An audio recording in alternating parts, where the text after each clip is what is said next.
What's going on? I have a question for you, maybe a couple questions. What would you say if I told you there are scientists out there who are working to create immortality in a laboratory? My name is Nick Snap, your host of Miracles and Atheists. And would you believe me if I said there are people who believe they can literally cheat death, that they can reverse aging and live forever on this earth? But in order to do this, they would need to become another species, one that's no longer human, but transhuman. The evidence to support these outrageous claims is actually quite abundant if you know where to look. You can start with the lead advisor of Klaus Schwab, the author of COVID-19, The Great Reset. He also heads up the World Economic Forum, arguably the most powerful organization on planet Earth of non-elected officials. This guy's name is Yuval Noah Harari. What's interesting is this person, well, he's driving and promoting these efforts. He's also a homosexual atheist. Well, you might be asking, how is that relevant, Nick? I asked myself the same question. But I sensed this connection with transhumanism, homosexuality, atheism, and I started digging a little bit. And I found some interesting things that I'd like to show you. I started finding some interesting evidence, and I'll start with the atheist piece. It's actually pretty straightforward. Transhumanism makes complete logical sense from the atheistic worldview. Wouldn't you say? Well, it's the best the atheist worldview can provide. What's better for the atheist who believes we evolved from stardust and doesn't believe that there's an afterlife than to cheat death and live here forever on Earth? A transhuman can take advantage of reversing the aging process.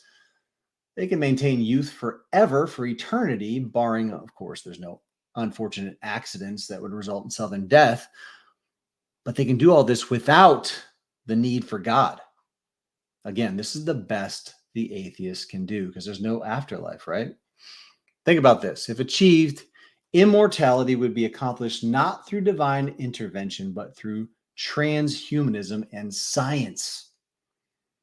Now, transhumanism, according to Britannica, is a social and philosophical movement devoted to promoting the research and development of robust human enhancement technologies. Such technologies would augment or increase human sensory reception. They'll increase emotive ability or cognitive capacity, as well as radically improve human health and extend human lifespans. Such modifications resulting from the addition of biological or physical technologies would be more or less permanent and integrated into the human body. So put your body online. Did y'all know there's a transhumanist movement? Yeah. So if you're an atheist, I would think this sounds great, right? But what about homosexuality and transhumanism? What about even transgenderism? How could homosexuality, transgenderism, and sexual identity be related to transhumanism? Now, here's an even crazier thought since we brought up Klaus Schwab, the author of COVID-19, The Great Reset. Could there be a link between COVID-19 and the transhumanist movements? Very, very interesting. Okay, remember, I want to go through all these things, but we're in the off season right now for Miracles and Atheists. We're preparing for season 2. This is kind of just a teaser. We'll cover the homosexuality connection in the actual episode or the launch. We're going to have probably multiple episodes of Miracles and Atheists season 2. It'll be great because we'll be presenting you with publicly available resources for you to do your own research and draw your own conclusions. Now, I'm particularly interested in our atheist friends' thoughts on transhumanism, as the evidence I'll be presenting you will severely contrast most of the things you consume on mainstream media. So I'm interested in the methodology behind the atheist's application of skepticism to these matters and the publicly accepted narrative. And that's kind of where season 2 is going for Miracles and Atheists. So in our opener, scheduled to launch this fall, we'll be interviewing an ex-member of the LGBTQ community, Anson Howard.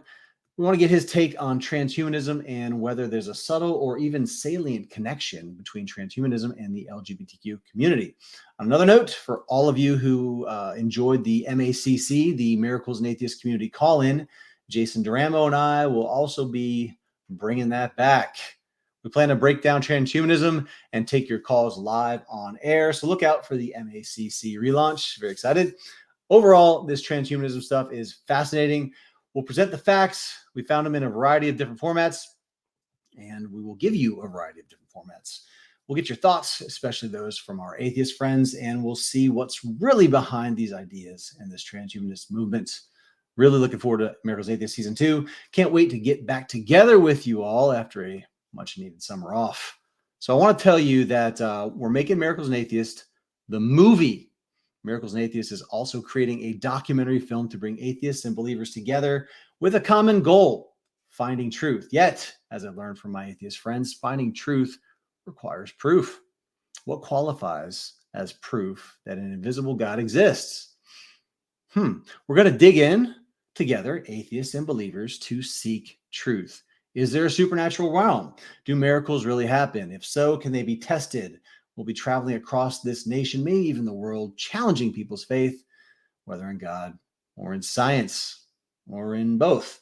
We'll be launching a crowdfunding campaign along with a short film this year. But if you'd like to support the film, support the movie from now until the crowdfunding campaign, you can go to patreon.com/miracles and atheists. That's patreon.com/miracles and atheists. And before I close out this little teaser here, I want to leave you with some interesting audio from the lead advisor to Klaus Schwab of the World Economic Forum. Again, his name is Yuval Noah Harari. This guy. Now, let me tell you something. If you're not concerned about what he's saying or what you're about to hear, please comment. Please send me a message. I would love to have you on the show because you have this ability to apply skepticism in areas that I'm just going to go ahead and let that go. If you are not concerned with this guy saying, please, again, I want to hear from you. So here, I'm going to share my screen here for a moment, and you can have a listen to this guy. Here we go. All right.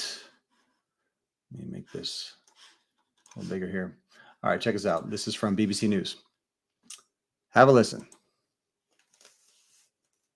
Does this COVID-19 crisis, which you call the biggest crisis of our lifetimes, does it to you represent, in the end, little more than a bump in the road, or is it something more profound than that? I think that in our lifetime, if you think in terms of a couple of decades, it will be big. Not because of the epidemic itself, but even more so because of the economic and political consequences. But in the long sweep of history, thousands of years, no, I don't think it will be one of the big events of history. It could be a watershed event in several ways, like we discussed earlier with surveillance. People could look back in 100 years and identify the coronavirus epidemic as the moment when a new regime of surveillance took over, especially surveillance under the skin. All right. Did you hear that? A new regime of surveillance. When you think of COVID-19, do you think of surveillance? Maybe not initially. Maybe you're thinking about contact tracing, these sort of things, apps on your phone, whatever. But what is he saying here? Surveillance under the skin. Under the skin. All right.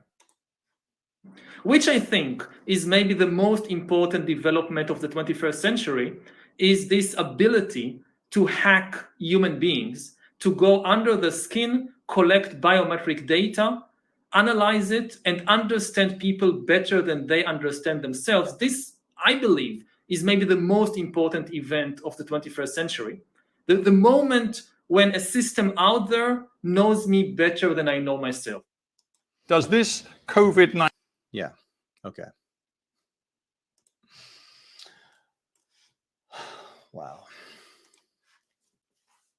What do you say after that? What do you say? Oh man, I don't even know. It's like a movie. It's better than any movie I've ever seen in my life. It really is.